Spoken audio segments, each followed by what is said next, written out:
नमस्कार दोस्तों। गौतम कोमल गांधार की उपस्थिति मेरे प्यारे दोस्तों के बीच अपनी उपस्थिति अपनी हाजिरा लगा दिया फेसबुक मेटा लाइव के माध्यम से। आज दिनांक 22 अगस्त 2026 शनिवार रात्रिकालीन आप हमारे जितने भी प्यारे प्रिय मित्र हैं, मैं अवश्य ही आशा रखूंगा कि आप हमारे साथ जुड़े रहते हैं। और आज पुनः मैं इस रात्रिकालीन मेरा मूड बन गया और वक्त है, समय है तो समयों का सदुपयोग कर लेना अति आवश्यक है। तो देखा, मैं बहुत दिनों से पूर्व में मैंने किया तो रंगारंग हास्य कविताएं जरा आप सबों के बीच साझा करना पसंद करूंगा कि हंसना बहुत जरूरी है, क्योंकि भाग दौड़ की इस जिंदगी में नितांत आवश्यक है हंसना। तो चलिए आप सबों को लिए चलते हैं और हमारे जितने भी देश के हमारे हास्य कविगण हैं सबों को मैं नमस्कार आदाब सलाम करता हूँ और उन सबों को मैं अपना श्रद्धा सुमन, जो हमारे बीच महान कवि लोग, कुछ कवि जो हमारे बीच नहीं है, उन्हें मैं श्रद्धा सुमन अर्पित करते हुए, उन्हें स्मरण करते हुए उन्हें नमन करता हूँ। और जो अभी हमारे देश के महान कवि लोग उपस्थित हैं, बीच बीच में मैं उन सबों का हास्य कविताएं, जो खासकर होली के पूर्व, दिवाली के पूर्व ये हास्य कविताएं का मंचन होते रहता है, तो मैं शिरकत करते रहता हूँ और आनंद उठाते रहता हूँ। तो बस आप सबों को इसी तरह मैं साझा भी करना पसंद करता हूँ। तो चलिए, चकाचौंध ज्ञानपुरी जी जो हमारे देश के महान हास्य कवि, तो उनका एक दो रचना किए हुए ये मैं आप सबों के समक्ष उपस्थित करने जा रहा हूँ, प्रस्तुत कर रहा हूँ। तो ये है क्या, विरह गीत का देखिए किस तरह से उन्होंने रचना की। विरह गीत को एक कवि ने पढ़ा कि नायिका की छाती की आग दहक जाती है, तभी एक लोकल कवि, स्थानीय कवि ने कहा, कवि जी आप चाहें तो दो चार थप्पड़ मार ले, मेरा तो मन करता है कि छाती से छुआकर मोमबत्ती बार ले। क्या बात है कि कवि का देखिए किस तरह उनका जो सोचने का ढंग है और उस तरह से उनका कलम चलता है कि नायिका की छाती की आग दहक जाती है, तभी एक लोकल कवि बोला, कवि जी आप चाहें तो दो चार थप्पड़ मार लें, मेरा तो मन करता है कि छाती से छुआकर मोमबत्ती बार ले। इसी तरह कवि का देखिए दूसरा, सूखा पर, उसका देखिए किस तरह से उन्होंने सूखा पर चित्रण उन्होंने किया। एक गीतकार ने नायिका के बारे में लिखा कि उसके दोनों नयन सावन और भादो हो गए। इसी तरह किसी प्रदेश के मुख्यमंत्री को जब पता चला तो खुश हो गए और अपने पीए से बोले, यहाँ क्यों खड़ा है, जा ले आ उसे, इस प्रदेश में सूखा पड़ा है। ये छोटी छोटी कविताएं, हास्य कविताएं। अगला कविता देखिए, ये इसका शीर्षक है मिलावट। मेरे नगर में पहली बार लगा कर्फ्यू, वो भी पूरा नहीं, कहीं छूट-फूट विरोधियों ने शोर मचाया। क्या शोर मचाया? कि सरकार कोई भी काम ठीक से नहीं कर पा रही है, कर्फ्यू में भी मिलावट ला रही है। मिलावट का क्या चित्रण देखिए। मेरे नगर में पहली बार लगा कर्फ्यू, वो भी पूरा नहीं, कहीं छूट-फूट विरोधियों ने शोर मचाया कि सरकार कोई भी काम ठीक से नहीं कर पा रही है, कर्फ्यू में भी मिलावट ला रही है। अब देखिए फिर महंगाई पर किस तरह से कवि ने अपना चित्रण किया और कलम किस तरह से चला। महंगाई से त्रस्त आकर मैंने पत्नी से कहा, हे प्राणेश्वरी, तुम लिपस्टिक लगाना बंद करो, क्योंकि एक वर्ष में तुम 200 ग्राम लिपस्टिक खा जाती हो। तो वो बोली, हे प्राणनाथ, दोष मुझ पर क्यों अकेले लगाते हो, आधी तो तुम ही चाट जाते हो। इसी तरह देखिए जैमिनी हरियाणवी जी का, उनका सोचने का ढंग, उनका जो लिखने का जो किस तरह से उन्होंने बयां किया। खाट अपनी खड़ी हो गई शीर्षक है। ब्याह से गड़बड़ हो गई, खाट अपनी खड़ी हो गई, डोर कंगने की ऐसी बंधी, हाय रे हथकड़ी हो गई। हम कहे हम तो सूली चढ़े, वे कहे घुड़चड़ी हो गई, ऐसी वरमाला पहनी कि अब आंसुओं की लड़ी हो गई। दिन में तारे दिखाई दिए, आंख कितनी बड़ी हो गई, शक्ल पे 12 बजने लगे, शक्ल मेरी घड़ी हो गई। नींद आती नहीं रात भर, जब से बिटिया बड़ी हो गई। अगला कविता देखिए, छोटी छोटी कविताएं हैं। राशनी गजल शीर्षक है। तो राशनी गजल में क्या है, इनका चित्रण है कवि का। आज हम उनका पीछा करेंगे, शक्ल भोंडी है फिर भी मरेंगे, उनका नाखून भी उस तरह है, छिरखानी से आशिक डरेंगे, उनके तेवर चढ़ेंगे कहाँ तक, आज भावों से तुलना करेंगे, शुक्रिया मेरी सरकार तेरा, क्यों में दीदार उनका करेंगे। आज आयल हुआ है उड़नछू, क्या पसीना से बोतल भरेंगे, 11 घंटे खड़े हो गए हैं, मौत का दोष किस पे धरेंगे। हाय महंगाई भी है मुसीबत, शादी से हम हमेशा डरेंगे।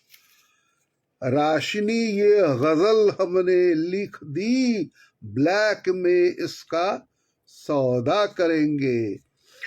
अगला कविता देखिए, उसका शीर्षक है वे और तुम। मोहब्बत की रियासत में सियासत जब उभर आए, मोहब्बत की रियासत में सियासत जब उभर आए, प्रिय तुम ही बताओ जिंदगी कैसे सुधर जाए। चुनावों में चढ़े है वे, निगाहों में चढ़ी हो तुम, चढ़ाया है जिसने तुमने कहीं रो रो न मर जाए। उधर वे जीत कर लौटे, इधर तुमने विजय पाई, हमेशा हारने वाला जरा बोलो किधर जाए। वहां वे वोट के इच्छुक, यहाँ तुम नोट की कामी, कहीं ये देनदारी ही हमें बदनाम कर जाए। वहां वे वोट के इच्छुक, यहाँ तुम नोट की कामी, कहीं ये देनदारी ही हमें बदनाम कर जाए। पुजारी सीट के वे है, पुजारी सेज की तुम हो, तुम्हारे को समझने में कहीं जीवन गुजर जाए। उधर चमचे खड़े उनके, इधर तुम पर फिदा हैं हम। हमें अब देखना है भाग्य किसका कब संवर जाए। वहां वे दल बदलते हैं, यहाँ तुम दिल बदलती हो। परी है वान दोनों को कि वचनों से मुकर जाए। उन्हें माइक से मतलब है, तुम्हें भी माइका प्यारा, तुम्हारा क्या बिगड़ता है, उठे कोई या गिर जाए। तुम्हारा शब्द तो मेरे लिए रोटी का लुकमा है, जरा तकरीर दे डालो कि मेरा पेट भर जाए। अगला कविता देखिए जिसका शीर्षक है छात्र वंदना। हे मेरे छात्र, मेरे देवता, आज अपनी दैनिक डायरी भरने को तुझे क्या और कैसे पढ़ाऊं, और तेरा यह मूड ठीक करने को तुझे किस तरह रिझाऊं। कल जब मैं किसी फिल्मी हीरो की तरह मुस्कुराया था, तुझे बहुत भाया था, और मैंने तेरे कहने पर एक फिल्मी गीत गाया था। तूने खूब सहारा था, लेकिन आज मैं बहुत दुखी हूँ। मेरे देवता कैसे मुस्कुराऊं। तुझे सुनाने को, मनाने को, रिझाने को रोज रोज नए गीत कहाँ से लाऊं। हे मेरे छात्र, तू ही मेरा गुरु है, मैं तो तेरा चेला हूँ। तू चाहता है शॉर्टकट कैसे ले जाऊं, मैं तो एक ठेला हूँ। तू जो अर्थ की बात करता है कहाँ से दूं, मैं तो सिर्फ किताबों के नोटों का थैला हूँ। ठहर, मत कस आवाज, मत हो नाराज, अरे नादान, भूल मत एहसान। उस दिन जब तू सिनेमा घर में था, फिर भी मेरे रजिस्टर में था। ठहर, अपने को संभाल मेरे देवता, आंखें तो मत निकाल मेरे देवता, मैं तो तुझे प्रश्न पत्र बता दूंगा। आवश्यकता अगर पड़ी तो अंक भी बढ़ा दूंगा। कॉलेज में आ तो गया हूँ, अब जाने का गम है, घर कैसे पहुंचूं। ये प्रॉब्लम है, क्या होगा इसका हल। जिस बस में मुझे जाना था, उसको तो तूने जला दिया था कल। तो मेरे गुरु, मुझे पैदल ही चला जाने दे, इतना कर दे एहसान। इंतजार करती होगी मेरी बीबी जान। अगला कविता ये है हमारे कवि डंडा लखनवी साहब का, लखनऊ के डंडा साहब। ये शीर्षक है कविता का, क्या फागुन की ऋतु आई है। क्या फागुन की ऋतु आई है, डाली डाली बौराई है। हर ओर सृष्टि मादकता की कर रही फिरी सप्लाई है। क्या फागुन की ऋतु आई है, डाली डाली बौराई है। हर ओर सृष्टि मादकता की कर रही फिरी सप्लाई है। धरती पर नूतन वर्दी है, खामोश हो गई सर्दी है। धरती पर नूतन वर्दी है, खामोश हो गई सर्दी है। कर दिया समर्पण भौरों ने, कर दिया समर्पण भौरों ने, कलियों में गुंडागर्दी है। कर दिया समर्पण भौरों ने, कलियों में गुंडागर्दी है। मनहूसी मटिया मेट लगे, खच्चर भी अप टू डेट लगे। कलियों में गुंडागर्दी है, मनहूसी मटिया मेट लगे। फागुन में काला कौआ भी सीनियर एडवोकेट लगे। फागुन में काला कौआ भी सीनियर एडवोकेट लगे। फागुन पर कुल जग टिका लगे, फागुन पर कुल जग टिका लगे। सेविका परम प्रेमिका लगे, सेविका परम प्रेमिका लगे। बागों में बनी ठनी कोयल, टीवी की उद्घोषिका लगे। बागों में बनी ठनी कोयल, टीवी की उद्घोषिका लगे। जय हो कविता कालिंदी की, जय हो कविता कालिंदी की। जय रंग बिरंगी बिंदी की, जय हो कविता कालिंदी की। जय रंग बिरंगी तितलियां भी लगती कवियत्री हिंदी की। वो साड़ी में थी हरी हरी, रस भरी रसों से भरी भरी। नैनों से डाका डाल गई, बंदूक दाग गई धरी धरी। हर ओर मची हा हा हू, रंगों का भीषण मैच शुरू। हर ओर मची हा हा हू, रंगों का भीषण मैच शुरू। साली की बालिंग पर सीधे जीजाजी है LBW। साली की बालिंग पर सीधे जीजाजी है LBW। भाभी के रन पक्के पक्के, हर ओवर में 6 छक्के। भाभी के रन पक्के पक्के, हर ओवर में 6 छक्के। पर कोई बॉल न कैच हुआ, सब देवर जी हक्के बक्के। पर कोई बॉल न कैच हुआ, सब देवर जी हक्के बक्के। गर्दिश में वही बिचारे हैं, बेशक जो बिना सहारे हैं। गर्दिश में वही बिचारे हैं, बेशक जो बिना सहारे हैं। मुख उनका ऐसा धुआं धुआं, जो अभी इलेक्शन हारे हैं।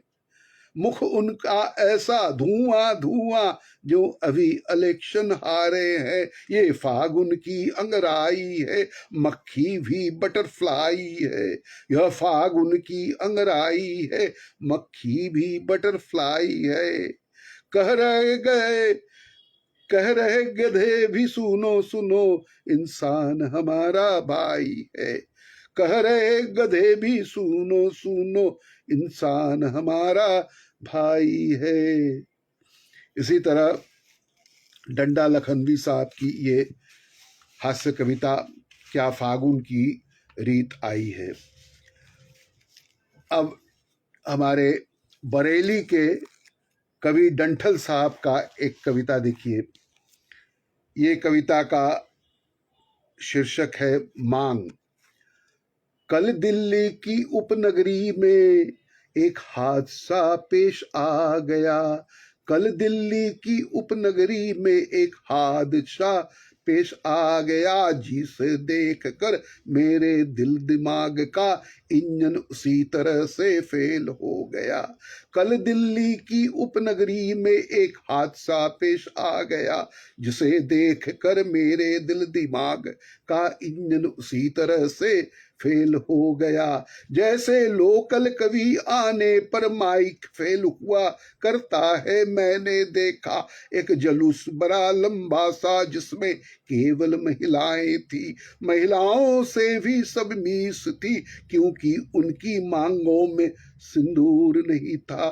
सधवा होने का वो साइन बोर्ड नहीं था, हाथों में पोस्टर लिए थी जिनमें बड़े बड़े अक्षर में लिखा हुआ था, मांग हमारी पूरी कर दो, मांग हमारी पूरी कर दो।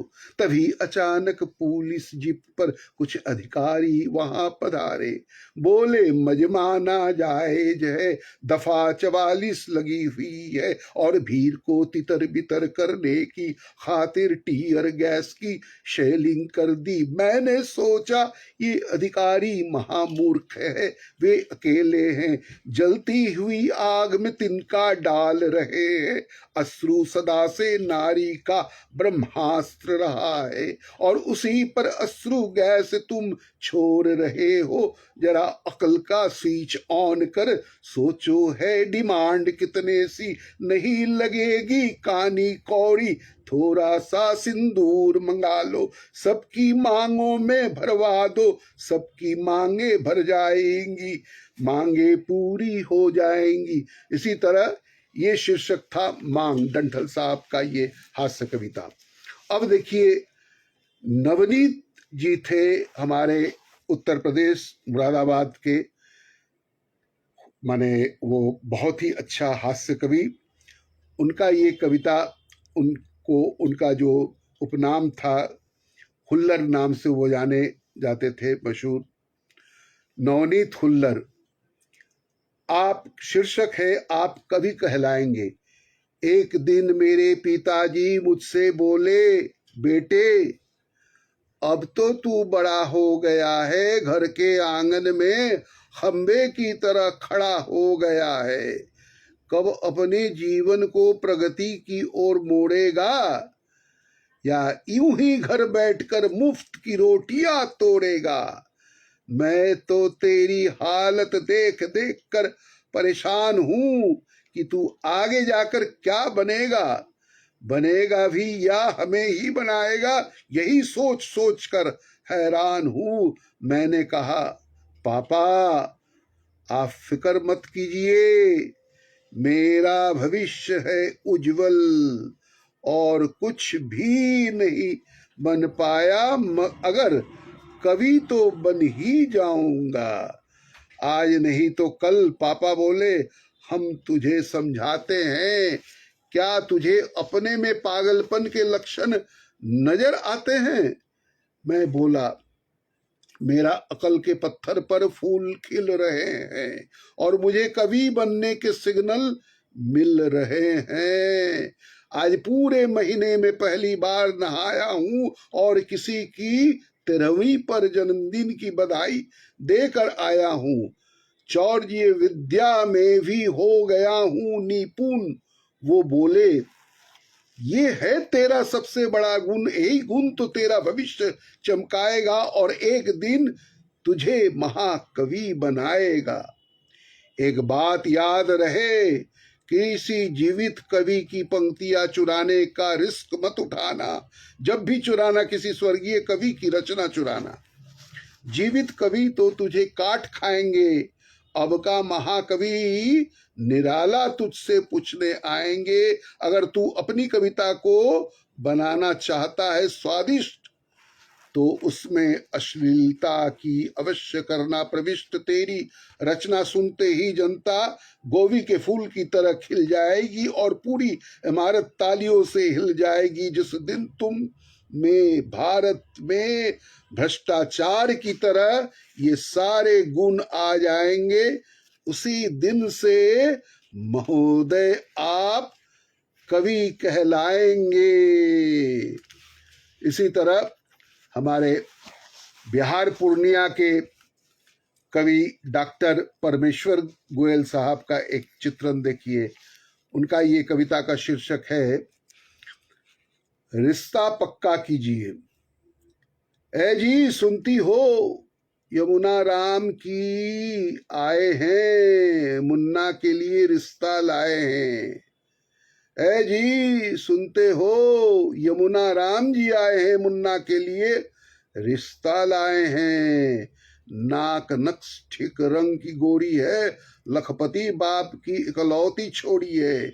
माल मत्ता पूरा टीवी फ्रिज लाएगी, मारुति कार दहेज में आएगी, पर एक छोटी सी कमी खलती है, लड़की जरा सी लंगड़ा कर चलती है। वो बोली बात पक्की आंख मूंद कीजिए, सगुन पेशगी आज ही लीजिए, मुन्ना को मनाना मेरा काम है, आम के आम गुठली का दाम है, लंगड़ी वंगड़ी बात में क्या आनी जानी है, हमें भला बहू से क्या दौड़ लगवानी है, हमें भला बहू से क्या दौड़ लगवानी है। इसी तरह डॉक्टर परमेश्वर गोयल जी का एक अगला हास्य कविता जिसका शीर्षक है खोटा बेटा। हुजूर आपके क्षेत्र का भयानक भीमा यहाँ रहने बराबर आता है और बागी साथियों को साथ में लाता है। वे बोले आने दो, अपना क्या जाता है, चुनाव में खोटा पैसा और खोटा बेटा ही ज्यादा काम आता है। इसी तरह हमारे ये कटनी के प्रलय प्रकाश जी, प्रकाश प्रलय जिनका नाम, उनका एक देखिए कविता शीर्षक है ज्वलनशील। दुल्हा अपनी नई नवेली दुल्हन के साथ जो ही पहली बार सरकारी बस में चढ़ा, रिवर्स गियर की तरह फौरन नीचे उतर पड़ा, माथे से पसीना छोड़ रहा था, पागलों की तरह सिर फोड़ रहा था। हमने कहा भैये डर गए क्या, समय से पहले ही मर गए, और दुल्हन से अभी से इतना न डरे। दुल्हा बोला ऐसी बात नहीं है, सरकारी बस में लिखा है कि ज्वलनशील पदार्थ लेकर यात्रा न करे।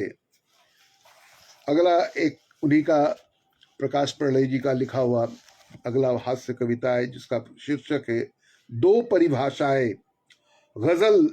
शादी के बाद पहली बार पति पत्नी आपस में मिले, चारों तरफ से खुशियों के फूल खिले, पत्नी लाज से शर्माए, पति हौले हौले मुस्कुराए, तो रस छंद अलंकार से ओत प्रोत, जब सारी रात भीग जाती है, तब यही भीगी रात साहित्य में गजल कहलाती है।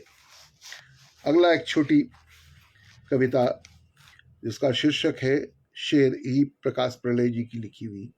पति पत्नी पूर्ण रूपेण होकर एक दूसरे में खोकर जब प्रेम के अथाह सागर में गोता लगाए, पति पत्नी पूर्ण रूपेण होकर एक दूसरे में खोकर जब प्रेम के अथाह सागर में गोता लगाए, चंद महीनों बाद 2 से 3 हो जाए, तब ये तीसरा टुकड़ा कहाँ जाएगा, साहित्य में यही टुकड़ा गजल का शेर कहलाएगा। अगला शीर्षक है प्रकाश प्रलय जी की ही लिखी हुई अपहरण। एक डाकू ने लखपति की पत्नी का अपहरण किया, बदले में 1 लाख की फिरौती हेतु। धमकी भरा पत्र दिया, लखपति ने परवाह किए बगैर डाकू को खत लिखा, श्रीमान आपका चरित्र हमें बहुत अच्छा लगा, अब मैं शीघ्र ही दूसरी शादी कर रहा हूं, अतः कुछ दिनों बाद आप पुनः आइएगा, यदि वो अच्छी लगे तो प्लीज उसे भी ले जाइएगा। इसी तरह हमारे एक और हास्य कवि जिनका नाम है प्रभात प्रणय, इनका एक शेर देखिए, इनका एक हास्य कविता, ये शीर्षक है वारे मेरे हिंदुस्तान। 4 यार थे रिश्ता गहरा, अंधा लंगड़ा कंगला बहरा, रोज घूमने जाते थे वो, मिलकर मौज मनाते थे वो, चाहे कोई उन्हें न माने, एक से बढ़कर एक सयाने। जंगल से एक दिन गुजरे, बहरे ने टोका, ठहरो बहरा बोला, रुको रुको कान लगा कर जरा सुनो, घोड़े आते हैं इस ओर, उनकी टापों का है शोर, शायद डाकू आएंगे, हम सब मारे जाएंगे। अब अंधे ने मुंह खोला, थर थर कांपा, फिर बोला, डाकू मुझको दिखते हैं, बहुत पास ही लगते हैं। लंगड़ा बोला, भाग चलो जल्दी से, मत देर से, तुम सब मानो मेरी बात, सिर पर रखकर भागो लात। अब कंगले की बारी थी, उसकी मुश्किल न्यारी थी। वो बोला, तुम यार नहीं, तुमको मुझसे प्यार नहीं, तुम सब तो भाग जाओगे पर मुझको लुटवाओगे। बहरे को आती आवाज, लंगड़े की देखो परवाज, अंधे को सब आए नजर, कंगले को लूटने का डर, जिसको देखो वही महान, वारे मेरे हिंदुस्तान। प्रेम किशोर पटाका जी महान कवि, इनका देखिए किस तरह से चित्रण इन्होंने किया। शीर्षक है दंगल। ये हमारे अलीगढ़ के रहने वाले प्रेम किशोर पटाका साहब का। पहलवानों का दंगल चल रहा था, एक सज्जन दर्शकों में बैठे थे, वहीं से चिल्ला रहे थे, पहलवानों में जोश ला रहे थे, शाबाश दिखा दे हाथ, तोड़ दे बत्तीसी, जमा दे घुसा। तभी पास बैठे सज्जन ने पूछा, भाई साहब आप क्या कोई पहलवान हैं या किसी पहलवान के गुरु? सुनकर वे सज्जन बोले, अरे कहाँ का पहलवान, मैं तो दांतों का डॉक्टर हूँ। अगला कविता जिसका शीर्षक है बच्चे रो पढ़। हम दो हमारे दो विभाग के कर्मचारी से हमने पूछा, आप गलत प्रचार करते हैं, छोटा परिवार सुख का आधार, जबकि आपके खुद के दर्जन भर बच्चे हैं। सुनकर कर्मचारी बोला, ये सब जन कल्याण के विकास कार्यों की ही माया है, बंदा तो तबादला होकर आया है, पहले वन विभाग में था, पेड़ लगाता था, ज्यादा से ज्यादा पेड़ लगाने के नारा दोहराता था। अगला कविता हमारे प्रेम किशोर पटाका जी का, जिसका शीर्षक है कोल्हू का बैल। पहले गन्ने के खेत का मुआयना किया, फिर नए कोल्हू का उद्घाटन किया। उद्घाटनकर्ता ने भाषण दिया, हमें इस कोल्हू से सबक लेना चाहिए, जो गन्नों को चून चून कर लेता है और हमें रस निकाल कर देता है। तभी एक श्रोता ने आवाज किसी, हाँ पहले हम जिसे चुनते हैं वो ही हमारा रस निकालता है। उद्घाटनकर्ता ने सफाई दी, वैसा वे लोग कर रहे हैं जो हमारी प्रगति देखकर जल रहे हैं।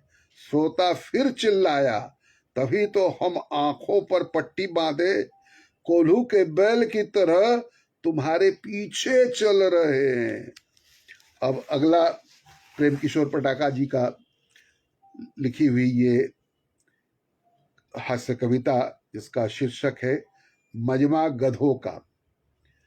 हाँ तो मेहरबानों, कदरदानों, पहलवानों, श्रीमानों, जवानों, मानो न मानो, महफिल जमानी हो, गधे ले जाइए, महफिल भगानी हो, गधे अजमाइए, आपकी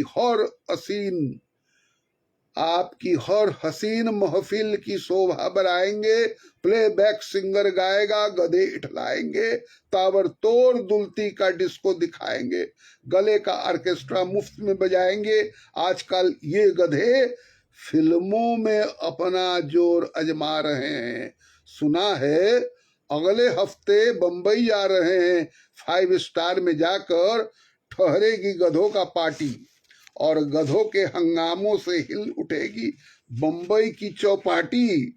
हाय एक गले में इतनी वैरायटी, वो दिन दूर नहीं जब इन गधों की गायकी पर आधुनिक संगीत का छैला फिदा हो जाएगा। यूं भी फिल्म संगीत में बचा ही क्या है, और जितना बचा है देखते ही देखते विदा हो जाएगा। उधर देखिए अव्वल दर्जे के गधे अलग अलग खूंटों से बंधे, अपने लंबे कानों पर टोपियां लगाए, नजर आ रहे हैं, लगता है अपना मजमा लगा रहे हैं। चुनावी दिनों में इनके गुल खिलते हैं, रंग बिरंगे नारे और पोस्टरों पर रेंकते हुए मिलते हैं। हमारा नया ब्रांड बेहद डिमांड, माइक पर चिखता हुआ गधा, और क्या बताए, गधों की क्वालिटी देखकर बुक कराए, घर ले जाए गधों की वैरायटियां, फ्री स्टाइल कुश्तियां, ताबड़तोड़ दुलत्तियां, तोड़ डाले कुर्सियां, तालियां तालियां तालियां। प्रेम किशोर पटाखा जी की एक अंतिम हास्य कविता, जिसका शीर्षक है सूटकेस में पटाखा। जैसे ही हम अपना सूटकेस संभाल बाहर निकाले, कुछ पुलिस वाले हमारा सूटकेस देखकर उछले। सूटकेस पर लिखा था पटाखा। कई पुलिस वालों ने हमारी ओर ताका, कड़क कर कहा, क्यों सूटकेस में पटाखा ले जा रहे हो, कहां से आ रहे हो? हमने कहा, दीवान जी, श्रीमान जी, आप नाहक गरज रहे हैं, हम वो पटाखा नहीं है जो आप समझ रहे हैं। वे बोले, पटाखा कैसा भी हो सभी पर प्रतिबंध है, जानते हो इलाके के सारे पटाखे बंद हैं, आपके पास इसका लाइसेंस है? हमने कहा, यहाँ तो सेंस सस्पेंस है, पटाखा पटा और खा। इतना सुनते ही वे मुस्कुराए, धीरे से हमारे पास आए, बोले, इस सेंस में तो हम भी पटाखा कहलाते हैं, पहले पटाते हैं और फिर खाते हैं। इसी तरह एक अंतिम हास्य कविता, जो हमारे ये मध्य प्रदेश कटनी के मनोहर मनोज जी की एक हास्य कविता, जिसका शीर्षक है अर्थशास्त्र। शादी होने के बाद पहले वर्ष पति दफ्तर से सीधे घर आता है और दूसरे वर्ष 1-2 घंटे लेट हो जाता है। इसी तरह तीसरे वर्ष पति पत्नी को सहता है, रात रात भर घर से गायब रहता है। और चौथे वर्ष जब पत्नी को देख पति की आंखों में आ जाए आंसू, खुशी की जगह नाचे गम, इसे अर्थशास्त्र में कहेंगे उपयोगिता ह्रास नियम। जब आपकी पत्नी मायके से आए, साथ में अपनी छोटी बहन को लाए, साली जब भी जीजाजी के यहाँ आएगी, अर्थशास्त्र में बोनस कहलाएगी। वैसे अर्थशास्त्रियों में मतभेद रहते हैं, तभी तो मार्शल साली को बोनस और एडम स्मिथ अंतरिम राहत कहते हैं। उपयोगिता, दुर्लभता और हस्तांतरण के कारण पति धन कहलाती है, लेकिन जिस दिन वो नौकरी पर जाएगी, अर्थशास्त्र में पूंजी कहलाएगी। जब आपकी पूंजी को ऑफिस का बॉस अपने घर चाय पर बुलाए और पति साथ में जाए, 2 रुपए का नाश्ता करके आए, तब ये 2 रुपया कहाँ जाएगा? यह अर्थशास्त्र में पूंजी पर ब्याज कहलाएगा। जब पति के सूने में पत्नी मायके चली जाए, पति तुलसीदास के समान पीछे पीछे पहुंचकर पत्नी के कमरे का दरवाजा खटखटाए, तो यह घटना अर्थशास्त्र में नहीं बच पाएगी, श्रम की गतिशीलता कहलाएगी। इसी तरह आज रंगारंग हास्य कविता आप सबों के खिदमत में साझा किया, और समयों का सदुपयोग मैं करते रहता हूँ। तो आप सब आनंद में, स्वस्थ में, सुख में, शांति में जीवन व्यतीत करें, ईश्वर से मेरी प्रार्थना है। पुनः मिलूंगा। जय हिंद, जय भारत, वंदे मातरम, शुभ रात्रि।